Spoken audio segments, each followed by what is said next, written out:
Don't even say that. Don't even bring that up. I'm gonna actually use like a real life example. How long does it take you to drop the L word?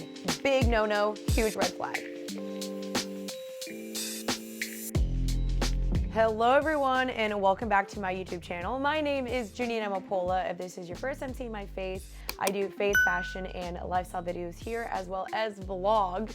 And I've been doing YouTube for way too long, just honestly way too long, but I still love it. For today's video, I'm just going to be answering y'all's dating questions. So I have this Facebook page. It is called the Abide Tribe. It's basically a page where you guys, if you are a female, you can find community, a Christian community. If you're looking for girls in your city, you need a safe place to ask questions or to seek advice or talk to someone. This is the place to do it. It's grown tremendously.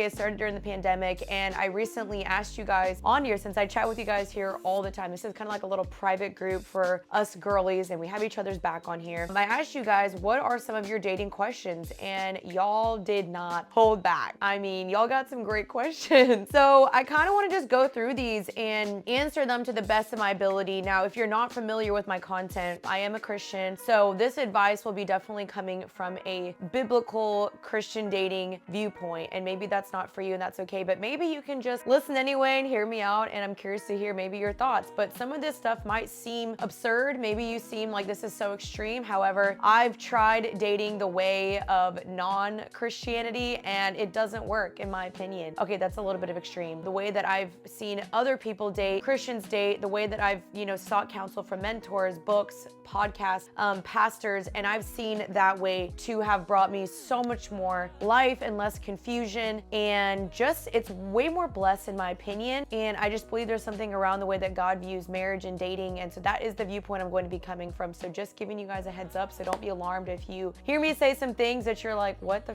frick, like that's so weird. But I'm just going to be honest. I'm going to try to give you guys the best advice that I can from what I know and from what I have seen work well for others and in my own life. So if you guys want to join the group, it'll be down below, but let's go ahead and get into y'all's dating questions. Okay, I'm not even gonna lie, I do have coffee. I don't need it, but here we freaking are. I'm addicted. I know I have an issue. Get some with me because this might be a little bit of a longer video. Y'all tend to like the longer form videos anyway, and I love them as well. Like, I watch these types of videos as well, so hope you guys enjoy this. Okay, so someone asked me, how long does it take you to drop the L word? Now, I think this just depends on every couple. A lot of this stuff can be very subjective. It can be based upon you and your partner. However, I do think that there is wisdom in not dropping it too soon, because often in the beginning when we're in the honeymoon stage, we're chasing our feelings. There's all these butterflies. You feel infatuated. You're like, oh my gosh, I love this person. I'm in love with them. And honestly, you might be right. You might actually be in love with them, or you might love them. But I do think that there's so much wisdom on waiting and also letting your actions prove your words, because oftentimes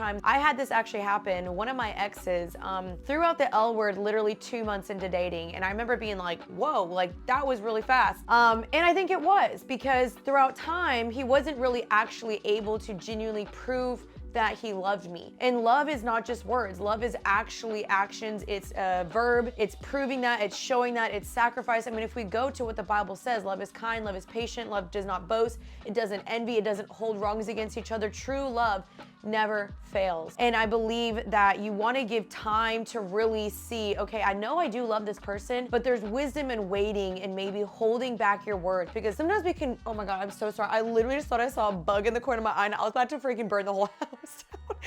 I think sometimes we can just go based off our feelings, but we don't actually really know how to back that up and prove that, because what happens when it means die to self? What happens when it means sacrificing? What happens when it means compromising? What happens when it means, this person gets sick or whatever? Like, are you still going to choose to love them? So I think waiting is just always a perk. It's always a benefit. I don't think there's necessarily a total right or wrong, but I would say, at least wait 6 months. Like, let that time really extend itself and see how this person reacts and who they really are within 6 to 9 months. I think that is a very telling good time. But again, it is up to you, but that's just my 2 cents. Okay, Audrey asked me, when is the perfect time to go over spiritual boundaries? So within boundaries, there's actually a lot of different boundaries. There's physical boundaries, there's spiritual spiritual boundaries. There's also just boundaries within talking about certain things like marriage. I think, you know, if you're dating the right person, you'll want to both healthily already have this in your mind of when is it too soon to say the L word? You know, what physical boundaries are my physical boundaries? For me, my boundaries are nothing past kissing. Sometimes even not making out. Boundaries as when should we talk about marriage or not? These are things that you guys will figure out together. At least you should figure out together. But I do think early on in the dating stage, before they are your boyfriend or girlfriend, you want to have a clear kind of line. Okay, hey, what are your viewpoints on sex before marriage? Hey, what are your viewpoints on, you know, like ideally the timeline of getting married, like that type of stuff. Actually, you know what? Probably don't even say that. Don't even bring that up because you don't want to bring up marriage too soon. That's another boundary. And so I think it's okay to bring that on pretty early on, especially the physical boundaries. That is something that should be established way before the relationship really even starts. Before you guys even become boyfriend and girlfriend, you should know where this person stands sexually, where they stand, you know, on physical boundaries, everything of that sort. I think there's even spiritual boundaries that people tend to cross as well, where they're praying together, you know, they're believing, like the guy might say like, God told you you're my wife and all this stuff. And you're like, wait, whoa, bro. I think there's just wisdom and discernment to not cross your lines too much too soon, you know, not moving in together, not saying the L word too soon, especially not crossing physical boundaries, not telling each other, you know, God told me we're gonna get married when you don't know for sure yet. I think both of y'all should be healthily already having this on your own. And then as time goes on, you can slowly be introducing these to them. Instead of saying, you know, like, well, this is what I think, you can say, hey, what do you think about this? What are your thoughts on that? And then you guys can discuss that together, but don't morph your boundaries for that person. You want to know what your boundaries are. That way you're not getting pushed over. You're not compromising slowly but surely. And so know what your boundaries are, and then slowly but surely in the relationship, discuss those together and see if you're aligned. And if you're not aligned, that's something where you really need to consider, should I really be dating this person? I don't know, because our boundaries are not the same. So just being careful that before marriage, you have to remember, you don't own this person. This person is not your spouse. I know this sounds cringy and cliche and cheesy to say, but you have to look at them as like a brother or sister in Christ, which is kind of like, ugh. Like, I don't want to look at you like my brother. That's disgusting. But you kind of have to, because this is not your spouse and you don't own them and you're not one yet. And God has not given you this person yet. You have not formed a covenant yet. So don't act as such. You know, some people want to merge things so fast and so soon within dating. And then when we break up, it hurts 20 billion times more because you have combined and conjoined way too soon before it was even supposed to be conjoined or combined. And you're not in a covenant yet, so don't combine that too soon. You're still two healthy individual people that are dating for the purpose of marriage. You're trying to get to know each other, but you are free to break up. You're free to leave. That's why you don't want to get too attached too soon. Which leads me to my next person, because someone said to me right here, how do you avoid falling for them too quickly to prevent future attachment problems? Someone also even said to me, give me 1 second, let me find it. Okay, so someone also asked me, this is within the same thing, how do you not lose yourself when you're liking someone or dating them? So basically, how do you not fall too fast or get too attached or believe this is the one or romanticize this in your head? And I think that is extremely natural. So many women do this. I think sometimes often more than men. I can't stereotype, I can't make a blanket statement, but I would say that typically men are a little bit more emotionally unavailable. They're a little bit, you know, more like detached. They want to take things slowly. They really want to like have a little bit more fun. They might have a little bit more fear of commitment. Women tend to fantasize, over romanticize, get way too ahead of themselves. You know, they go on one date and they're like, oh my gosh, this is my spouse. This is my spouse. So the main thing you guys need to do is, number one, stay present. You need to remember, I don't know this person well. I don't know all the facts. I have not given myself enough time to really know and evaluate this person. I need to give this at least 6 to 9 months or even a year to really fully get to know this person. There are situations where obviously people get married within 6 months, and that's usually like a God-ordained thing, and that's great and that's awesome. And they're also taking risks because within 6 months you don't truly know someone. But some people believe this is genuinely my spouse, and that's awesome. However, you need to stay present and say, okay, I am dating this person. I don't know all the facts. I am not in a rush to get married. I am not in a rush for anything. I'm not here to convince, to pressure this person, to try to rush or anything, to force anything. I'm simply here to have fun, to date with the intention of marriage, get to know this person, and stay present. Because I think when you start to get too attached, you become codependent on this person, and that's often when people tend to lose themselves or tend to fall too quickly. And then if they break up, they're like, oh my gosh, like they're so distraught, they're so heartbroken because they have created this idea, this false reality in their mind, and have jumped, 2 years ahead when the guy might still be like, yeah, I'm just dating this girl and having fun. But you've jumped 3, 4, 5 years ahead of yourself because you've imagined and dreamed this future with this person when you have not gotten all the facts yet. And so you want to really stay present and say, I don't know this person quite yet. You want to have a healthy independence and also a healthy surrender with the Lord of having your hands open and loosely dating this person. You want to obviously date with clarity, with kindness, with the intentionality of dating, getting to know each other, asking good questions, asking hard questions, seeing them in multiple situations, dating within counsel, dating within, community, having wisdom, having people watch this person, observe this person, and vice versa. You want his friends to look at you too, because that way you're staying present, you're getting all the facts, you're getting to really know each other, you're not dating alone, and you're really trying to just like healthily do the process. I feel like so many times girls just want to dismiss red flags, dismiss, poor behavior, lack of treatment, because they're just so set in their mind that this is the person, I need to get married, my eggs are rotting, I'm getting old, this is the best guy there is. And maybe it's not the best guy there is. Maybe it's the best guy you've had thus far, but it may not be the best guy you have now or ever. You know what I mean? And so I think girls can often have this, actually not even just girls, people in general can have this scarcity mindset, which causes them to overly attach, to cling to this one person because they're like, this is the only person I'll ever find. This is the last. After this, there's no good people left, when I'm like, there's billions of people left in the world. Or people get too attached to the idea of the one, and they're like, this is the one. I cannot let this one get away from me. And so you cling because you're believing that there's a scarcity in men or a scarcity in women, and you come from a place of lack versus a place of abundance. And you cling too much and you attach too much and you become codependent and you put all your worth and your value and your identity and everything into this person. And that is a scary, scary place to be, let me tell you. Because say you guys do date for a year and all of a sudden, he's like, hey, I don't see this moving forward. I don't know if I can see us getting married. You've now placed all your worth, all your value, everything into this one person versus loosely holding on and being like, God, I trust you with my dating. I trust you with my future marriage. If this is not the person, take it away from me, and I have peace around that.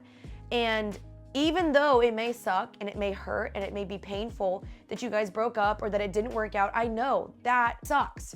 I've been there, I've done that, like I get it, it sucks. But it's better to be loose-handed with this relationship and surrender and have peace and seek Christ in it, and to say, you know what, you're not my worth, you're not my identity, you're not my end-all be-all, you don't determine my value, God does. And I'm still going to be okay. Yeah, it's going to suck, but I'm still going to be okay if this doesn't work out, because you're not placing all your identity and value and everything into this person. Don't put all your eggs in one basket until you know for sure that this is who God wants you to be, where there's confirmation, there's peace, other people can see it. You both feel the same way, it's pacing at a good pace, and you both are healthily and steadily dating each other. You see what I'm saying? And so that's just gonna be my advice with that, is just, holding it loosely and surrendering to Christ and just being like, God, if you want it, amazing. I trust your plan and your will. I'm gonna keep seeking that. And if you don't, I'll still be okay. It might suck, but I'll still be okay because this person is not the one. I get to choose the one. I get to choose this person because, when we marry someone, that becomes the one for you. When you choose to marry them, there's not a one out there for you.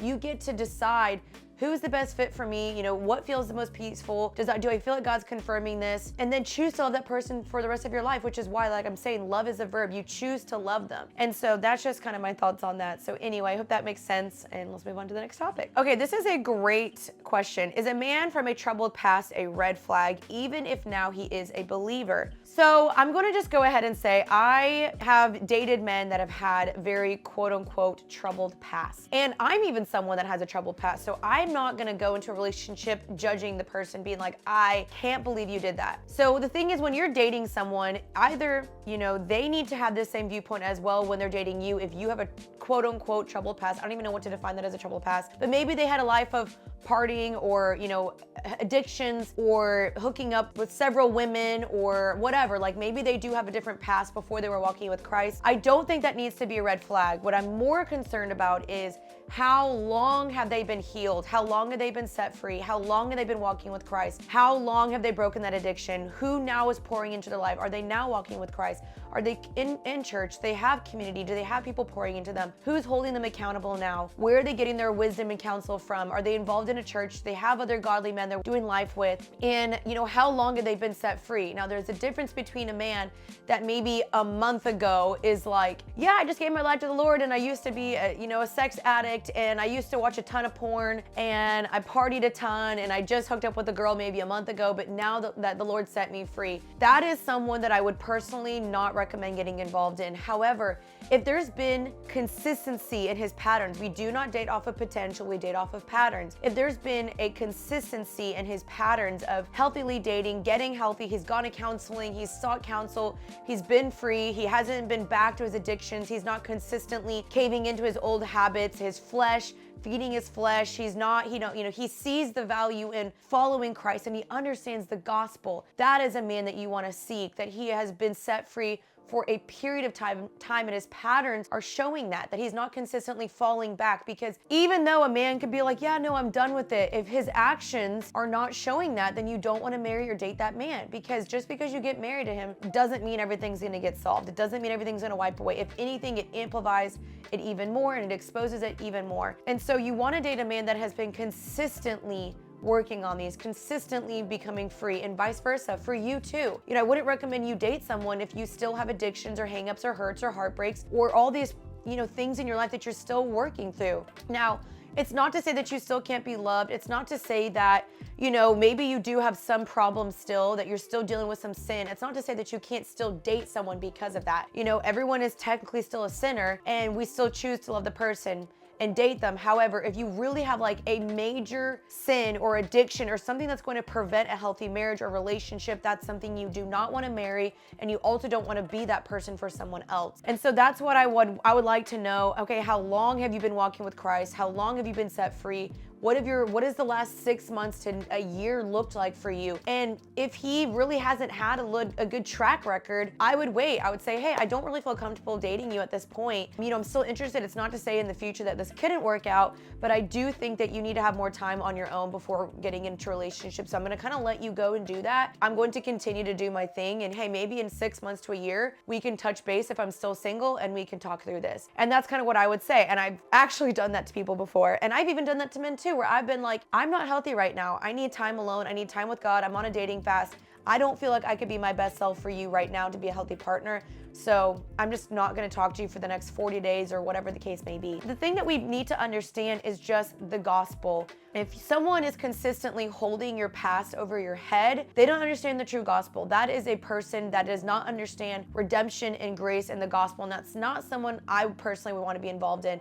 I did have someone in my past do this to me where they consistently brought up my past and hung it over my head all the time. And I was like, I don't understand. Like, I'm set free. Like, that's not me anymore. That was literally me like 6 years ago. Like, I don't understand why you keep bringing this up. And it was like an insecurity for this person that kept coming out, and he thought he was better than me. He thought he was holier than thou. He thought because he didn't do this and I did that he was better. And I was like, dude, like, frick off. You know what I mean? So that wasn't healthy. And so that's someone that doesn't understand the gospel. You want to look for someone that says, hey, I know that's not you any longer. Like, I know that is gone and that's dead and you've been set free and you're changed and you're consistently walking with the Lord. And I know what the gospel means. Like, the gospel is for everyone. This is why the gospel is so amazing, is because that's no longer you. And Christ died for those sins and he died for that past, but the old is gone and the new has come. And that's why, I believe I can still date you and pursue you, because I'm also a sinner. Like, the person also needs to realize I'm a sinner too. Like, I'm not perfect. Just because my sins look different than yours doesn't mean that I'm better than you. And so you both are having this kind of tug of war with each other of like, yeah, I know this is your past, but I'm more interested in who are you today, and giving that person grace to say, I still choose you and I still love you, but making sure that you're not compromising on morals and boundaries and values because you're giving too much grace. You see what I'm saying? It's going back to like, what are their patterns and what are they consistently doing now? And so you want to be the person that gives someone, understanding and knowing the gospel, but also find someone that does that for you as well. because I want to find someone that understands, hey, I know that your past is your past for a reason. That's not who you are today anymore, and it's not who I am today. I am a completely different person. And so if someone keeps hanging that over your head, bye-bye. Like, they don't understand the gospel. So those are just some of my thoughts. The next question is how to respectfully let a guy off when not interested in going on any more dates without making up excuses or lying. And this is honestly very simple. And I know it's hard and I know it's scary, and I've actually had to do this before. But what you want to do is you want to build them up, give them the truth, give them clarity, and then end it. You know what I mean? So essentially you could say, hey, Tom, I'm making up a name. I've really, enjoyed getting to know you. You're a great guy. However, I just don't see this moving forward. I just want to be clear with you. So I want to wish you the best of luck, but I don't see this moving forward, and blah, blah, blah. Thank you so much for everything, but those are just my thoughts, or something like that. Maybe you can formulate that. Honestly, let me look at a text message to someone that I sent this to. Hold on. I'm going to actually use like a real life example. What's his name again? Oh, okay, hold on. Okay, so, I kind of said, hey, I know some time has talked. I want to be upfront. And maybe this was a little too cheesy for me to say this, but because I knew this guy really liked me and I was not feeling it, I said, I want to be upfront, I want to protect your heart and set clear expectations, and I think it's best to say that we just stay friends. I don't say this moving forward, but thank you so much for taking me out on dates. Thank you for pursuing me with intentionality and kindness and all that, but I want to just be clear that I don't see this moving forward. Thank you for everything. Best of luck to you. I think just kind of framing it a little bit like that, you can kind of choose what words you want to say or not say, but basically build them up, thank them for what they did do to you, and just be very clear and say, I don't see this moving forward, or I don't see this as being more than friends. If you don't want to be friends with the person, do not say, hey, I want us just to be friends. Be clear. Just say, I don't see this moving forward. If he comes back and he's like, what did I do wrong, or blah, blah, or can we still be friends, or can I have another shot? Just be like, hey, I'm sorry, no. I really just don't see this moving forward. Thank you again. I hope you can understand, but I don't feel like we should communicate from here on out. Boom, that's your boundary. If they don't respect your boundary, you don't have to respond. You feel free to block because they're not respecting your boundary. So that's something I would say. Don't lie.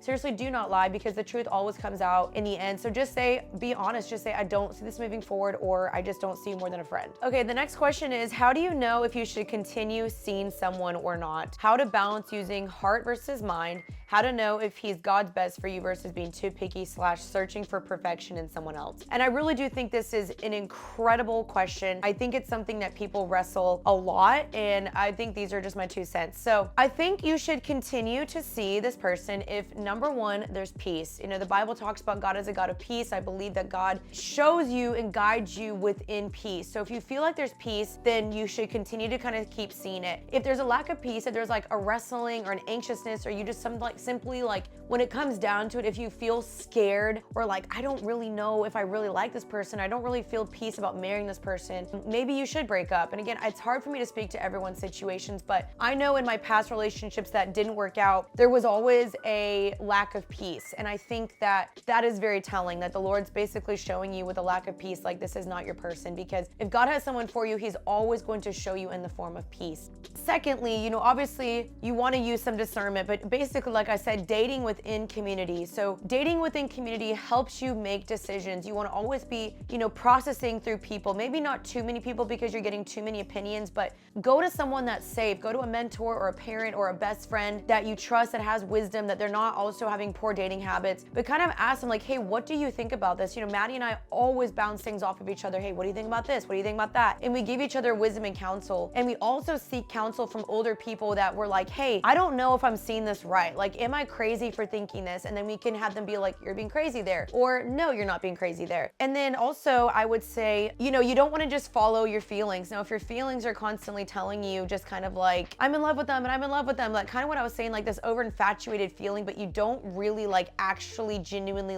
want to love the person or serve the person, or you don't really genuinely see yourself laying your life down for this person or actually enjoying hanging out with them or see it being long term, then maybe you should end it. If you don't really see yourself doing life, raising kids with them, if you don't really feel like there's genuinely a future with them, then I don't know. I feel don't waste your time and don't waste their time either. Sometimes we're just dating just for fun and it feels comfortable. We're scared to lead the relationship than to be single again and wait for the right person. So we'd rather hold on to comfortability. And so I would say, if you really don't genuinely see yourself doing life with this person, advancing the kingdom with this person, raising kids, if you don't trust this person's character, if you don't really like the way that they treat you, or if other people are kind of like, I don't really know this is the best person, it may not be the person for you to continue dating with. And I think sometimes that we can kind of be like, maybe there's more out there, maybe there's more out there. You know, you obviously want to have what you're looking for, your standards, your, you know, your goals or whatever, your list, I guess you could say. But sometimes, again, like what I was saying, is that you get to choose the one. If this person loves God and you have fun with them and they meet your standards and your goals and your dreams and kind of what you're looking for in a partner, and if they genuinely are a good person, they're a good spouse or a good boyfriend or girlfriend, not a spouse because you don't know, if they are a good boyfriend or girlfriend, they're laying their life down for people, they're serving people, they're in community, they're in ministry, or whatever the case may be, you know, keep seeing that through, keep trying it. And until you feel a lack of peace, or if you feel like a wrestle, or if you genuinely feel like, I don't know, like something feels off, then maybe you shouldn't pursue that. But give it time, fast and pray and seek God and seek other people through the process and be like, hey, what do you think about this? Now, if there's major red flags, of course, if you're dating this person and throughout time, you know, you started to see a lack of clarity or lack of peace or poor behavior or mistreatment or abuse or red flags, that's a relationship you're not going to want to keep pursuing. And maybe you do need to take a step back from it. Maybe you need to seek counsel. Maybe you need to tell them like, hey, like I don't know if I want to do this anymore, because, you know, when you do that, it makes me feel like this, you know, especially if there's major red flags. That's a relationship you of course don't want to pursue. But I think, I don't know, overall I feel like when you're with the person that God wants you to be with, it should just be natural and it should just be easy. It shouldn't feel like this tug and this wrestle and like this is so hard and I'm like really striving to make this work. Like every person that I have talked to that's been married, like sure, everyone's stories are different. Some might break up and get back together. There might have been a little bit of like, I don't know. At the end of the day, they felt peace. They knew this was their person. It felt easy. It felt natural. And there wasn't like a major wrestle and anxiousness amidst all of it. And so I would say just try to find, like I said, overall the peace and date within counsel. Keep your standards, but obviously know that some things have to be flexible. If you're like I'm only gonna date a guy that has brown hair and blue eyes, like that's where you're gonna be probably too picky. He needs to be 6 foot tall. You're probably being too picky, you know what I mean? But you wanna date character over chemistry every single time. It's great and amazing if you have both of those, but always pick character over chemistry, because character is always going to outlast chemistry. Looks fade, but character will not sometimes. And so always choose that when you're marrying someone. So if they don't have good character, don't marry this person. Don't just pick someone for their looks, because that will eventually fade. And that is my 2 cents. But if you really do have doubts, I don't know, really see that through, question that, challenge that, and ask some people, hey, what do you think about these doubts? Bring in community into those doubts. Okay, this next question, I'm gonna just be pretty blatantly honest and just blunt. Someone asked me a serious question, even though it probably sounds dumb, which there's no dumb questions here. Is yelling ever okay? Throwing things when you're upset. I've experienced this from my partner in my relationship and it gives me a lot of anxiety. And I would say absolutely not. I don't think yelling is acceptable. I do not think throwing things is acceptable. That is very unhealthy. You do not want to marry an angry person. I promise you that will get worse in marriage. If that person is angry now, they're going to be forever angry, or they're going to have major anger issues or punch holes in walls, or even worse, punch you. And so I would not say that is a relationship you want to pursue. I would respectfully end that relationship and let them get healthy and be like, this is never okay. This is should be your boundary, is there is no yelling. In my relationships, you know, my last relationship, there was never yelling. That was what I really respected about it, was that it was never like a raise your voice or physical thing or anything like that. And so if it gives you anxiety and you're feeling unsafe, that is basically gateway into an abusive, toxic relationship. And so I would absolutely say yelling is not acceptable.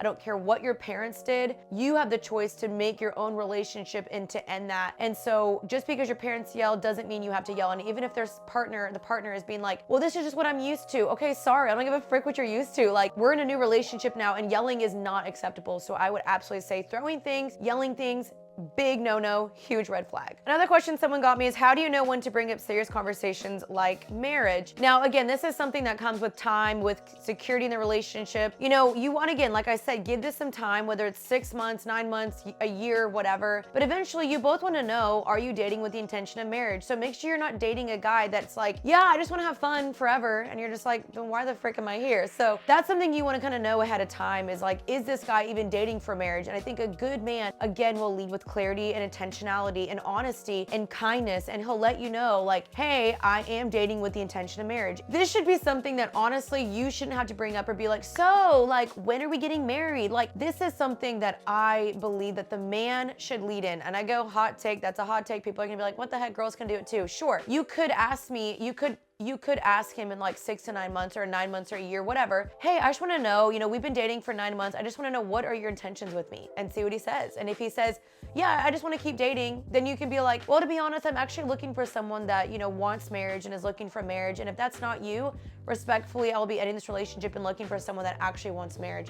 He's going to be so stunned. But if you walk away, you have to genuinely be okay with walking away and not just saying that as a manipulation form, to actually be like, I am looking for someone that wants marriage. Now, if this person doesn't want that and they're playing games, probably not a person you want to date. A good man should be the one that leads in that and brings it up and asks you the questions and is kind of like, insinuating and showing you levels of interest and levels of investment by what he does. And does he move to your city, or does he take you out on more dates, or does he ask you more questions about marriage or stuff like that? And so you should healthily be going at a good pace to where you both are knowing and seeing, okay, we can definitely see this leading towards marriage. Maybe conversations get deeper. Maybe he starts bringing up, down the road, like, hey, how many kids do you want? Where do you see yourself down in 5 years? Like, he's asking you questions to kind of gauge, because he's showing you he's interested. If he's never bringing this up and you've been dating for a while, that might be a relationship that you're wasting your time in. And that's when you can be like, we've been dating for like a year, it's been really fun. I'm loving to get to know you. But I wanted just to know what your intentions are, because again, I'm looking to date, to marry. And if that's not what you're looking for, that's okay, but I will be going on my way. So that's something I would say. All right, this is going to be my last question in this video. So someone asked me, why does dating seem like it's always the topic subject in Christian women's circles, and dating relationships being idolized? And I totally understand this, especially when I moved back to Dallas. I realized that this was something that, every time you hang out with someone, every time you go to circles, every time, you meet someone, they're like, who you're dating, who you're dating, who you're dating. Like, everyone wants to know everything. And I just think in the Christian world, people definitely have marriage on the pedestal. They definitely have marriage as this idol.